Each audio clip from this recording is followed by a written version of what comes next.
was scrolling on Amazon, as I do. I'm a slave to Jeff Bezos, and I found a knockoff robot that definitely piqued my interest. Can we even call this a knockoff? Because it doesn't seem to be, like, taking from any, like, at least official Primus figure. But yeah, this is, I can't read that. It says, Zingang on the side. Cyber robots! Whoa, it's a cyber robot. I don't know if you can tell, this is Primus. This is basically Primus. It turns into a planet. Looks like it actually has, like, sculpted in. It has, like, the Sphinx and the pyramids and are there Easter Island heads sculpted onto the planet? I don't know. This piqued my interest. I got it for a little over $20, which is kind of a bit much. And looking at the picture and everything, I don't know what to expect. Quality-wise, I don't know what to expect. So I figured this would be a fun video. Checking out a knockoff Primus, of all things. As you can tell by the size of the box, this isn't the biggest thing in the world.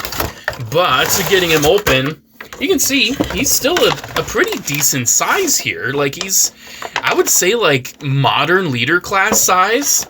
I'm curious about the plastic quality as well. Looks like his display base just, like, came off. Or I shouldn't say came off, it just kind of was back there. Gotta say, this paint looks gorgeous. Oh my gosh, Terrestrial Globe Warrior. Is that his name? Shield. Thanks for letting me know. Deformation Equipment. Whoa. And then it also has this too, because it can be displayed like a globe, which is really cool. It can be displayed like a globe. But here is our not Primus out of the box. And I have to say, at least the paint deco is really impressive on this guy. He is caked in paint. Like, he has so much paint detail. I'm assuming these feet can flip out. Like, even on his thigh, it says, like, McCann, Mach X103. On his, like, it just has so many, like, letters and random words and everything. Warrior Transformation. Like, I love all this little gold highlights and everything.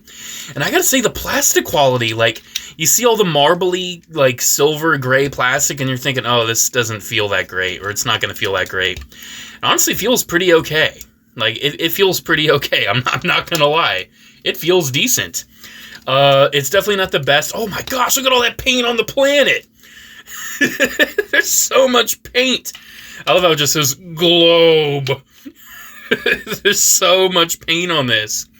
And I mean, just looking at these, like, panels and everything, I see, like, some sort of Colosseum-esque looking building right there. I don't know, there's just so much detail all over the sky. It's actually pretty impressive. I would say the cheapest part I'm seeing are the feet. They just kind of, I don't know, they're not really fully connecting, it seems like, and they're on these, like, rails. Which, like, it makes sense. Like, I get what they're trying to accomplish, but it just doesn't seem to, like, really connect. I guess once you have him standing, though, he'll stand fine. Yeah, you're supposed to take the display base, and it turns into a shield. I don't know if you could tell, given the fact it says shield on it. But yeah, you can make this a shield, and I think it's a cool-looking shield. I like the look of that, that's for sure. But then this is supposed to turn to, like, some weird, like, scythe weapon. Not quite sure. Like, I don't know. Like, you can put it on the arm, you can have him hold it. It just looks a little bizarre to me. I'm definitely not vibing as much with that. But this is honestly cool. I didn't expect to like it as much as I do. But it's pretty cool. Is this like an actual stand-in for a Primus in your collection? No, definitely not. I'm sure we'll get a HasLab Primus at some point. For me personally, I grew up with the Cybertron Primus. That's my favorite Cybertron figure.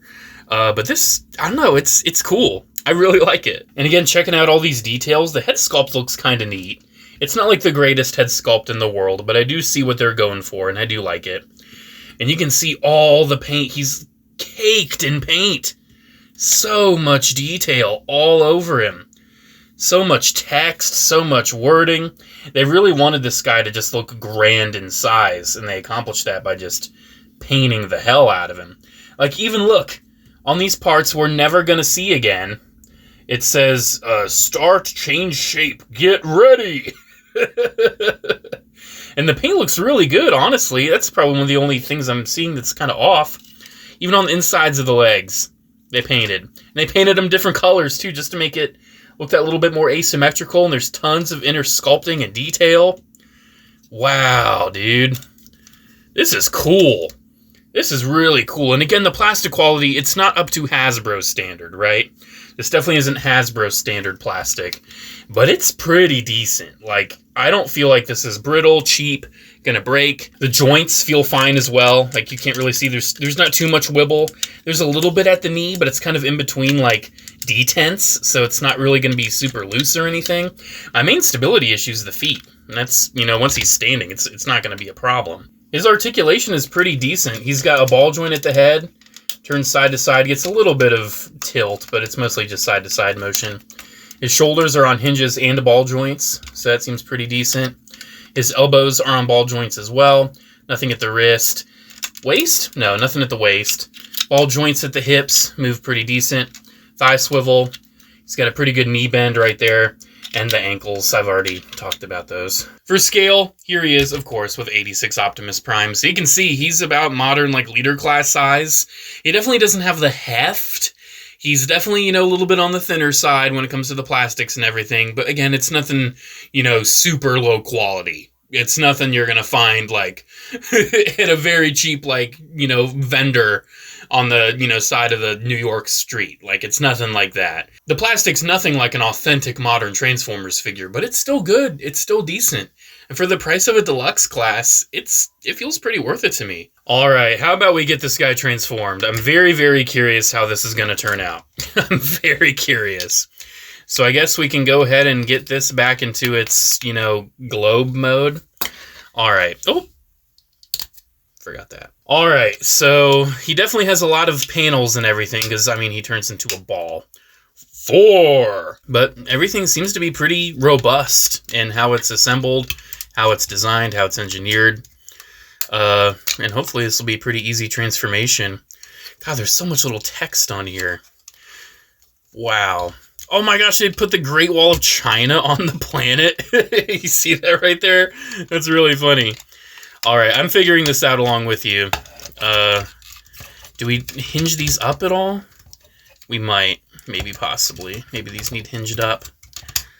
I don't know. I'm working on it. Alright, what's next? Does he actually have a waist swivel? It almost looks like he needs to. Oh! He doesn't have a swivel. He's got a double hinge. Okay. Definitely not what I expected. So yeah, definitely no way he's got a waist swivel. Very interesting. Does this work by... How does this work? What am I doing? I don't even know anymore. Alright, so I gotta say, some of these, like, tougher joints that are a little bit more robust don't really seem to be matching the plastic quality. It seems a little... I don't know. I'm getting a little worried on some of these hinges. Definitely doesn't feel as durable as it should/could be. But we're getting there. We're making that progress. I think. Do the arms just go down like that? Is that what they do? He's got a butt plate, just like the classic Cybertron Primus. He's got a butt plate. And seems like it is supposed to tab in right there. But I'm not seeing the clearance. Come on. Come on. Oh my gosh. Yeah, I think the transformation is where the quality of this guy is really starting to show its faults. Alright, I'm kind of having to hold it together. Hopefully once we get these side panels down, this will kind of just solidify everything. I'm really hoping. Can't guarantee that. Hopefully everything will just kind of tab together and stay put. Because right now, things are kind of hanging on by a thread. But I think we're in the clear. I think we're in the clear. Yep, there we go. Once everything's all attached and together, it's honestly pretty solid. You gotta, like, hold it together until the process is done. But looking at this planet, there is a lot of detail on this thing. Number one, it says globe! But I want to see if I can actually find all those things they pointed out. Alright, so right there's, like, the Great Wall of China. Oh, there's a pyramid right there. There's a pyramid. That looks really cool. Again, some kind of, like, big building coliseum of sorts. Tons of just, like, greebling and details. There's, like, some towers right there, some skylines. Apparently there's a Sphinx. Is that it right there? Okay, I think that's the Sphinx. Oh my gosh, that's so cute. Wow. There's so much little detail, and obviously there's like a big ring of a city up there. Wow, hit out! What? What is all this text? I don't know. But yeah, this is cool. I really like this, especially for the price. I'm pretty sure I've seen all the little details that you can see. It's impressive, dude. You can tell that they definitely sculpted a pretty good figure here, and they did a lot of good paint as well. All right, let's put it on the globe. Does it spin? Can I spin it? Or does it just kind of... I can kind of spin it, but like some of the greebles is going to get in the way. Yeah, that's a cool display right there. That's really cool. I really, really like that. And it's cool how this display base, number one, actually like gives this alt mode some functionality, but also like at least the shield's cool. That sickle weapon's a bit I feel like it could have used an extra hinge in there or something to make it look a little bit more straight. But yeah, this is a really fun knockoff transforming robot toy. It's very rare to see one of these, you know, pop up that's actually decent quality. But here we are. If you're looking for a stand-in for Primus on a budget, here you go. Well, that's pretty much all I have to say on Cyber Robot Globe. I honestly don't know what else to call this thing. Yeah, it's fun. It's cute. It definitely has a lot of, like, cheesy text and everything on it. It definitely oozes unofficial, like, Chinese knockoff robot toy. But I kind of love it for that. The plastic's pretty decent. It's not perfect, but it's pretty decent. The transformation's a bit wonky. You know, it's kind of all loose fitting until you put those side panels together. But once you put the side panels together, it's a pretty solid sphere. It's a fun planet former toy. And especially at this scale, it's something we don't really see ever. I really think this is a lot of fun. If you're someone who likes collecting, you know, the unofficial side of robot transforming toys, this is one I definitely recommend. I had a lot of fun with it, and if this seems like something you would enjoy, I think you would too. Alrighty guys, there we go. Thank you so much for watching. Special shout out to channel members as always. Thank you all so much for your continued support. Have a great one guys, and I'll see you in the next video. Bye.